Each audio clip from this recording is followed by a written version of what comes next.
વાત કરીએ તો ખેડાના નડિયાદમાં સરદાર પોથી યાત્રાના સમાપનમાં ભવ્ય બાઇક રેલીનું આયોજન કરવામાં આવ્યું હતું।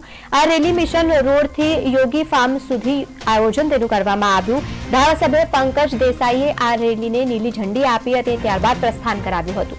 નડિયાદ કેડીસીસી બેંકના ચેરમેન તેજસ પટેલ તથા કર્મચારીઓએ બાઇક રેલીનું પુષ્પવર્ષા વરસાવીને સ્વાગત કર્યું હતું। ચેરમેને સરદાર સાહેબની પોથીને નમન કરી અને પુષ્પાંજલિ પણ અર્પણ કરી હતી।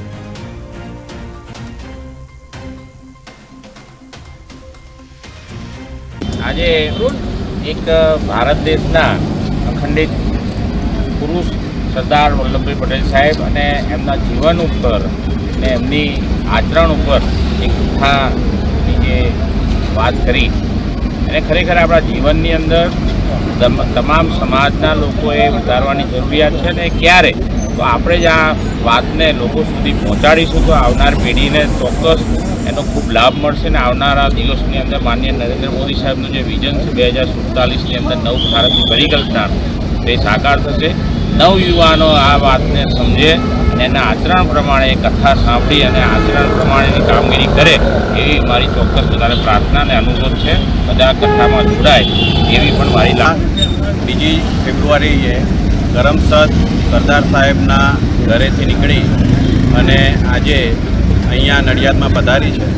સરદાર સાહેબની સરદાર કથા કરમસદમાં પૂર્ણ થઈ ત્યાર પછી સરદાર સાહેબના જન્મસ્થળ દેસાઈ વગા નડિયાદથી નીકળી આજે ફાઇનલ પૂર્ણાહુતિ તરફ આ યાત્રા જઈ રહી છે। આ યાત્રા સરદાર ધામ યુવા સંગઠન આયોજિત સરદાર સાહેબના 150 જન્મ જયંતિ નિમિત્તે સરદાર સાહેબની અવેરનેસ તથા સરદાર સાહેબની લોકવાણી અને સરદાર સાહેબને જાણવા અને સરદાર સાહેબને સમજવા માટે આપણે આ યાત્રાનું આયોજન કરેલ છે।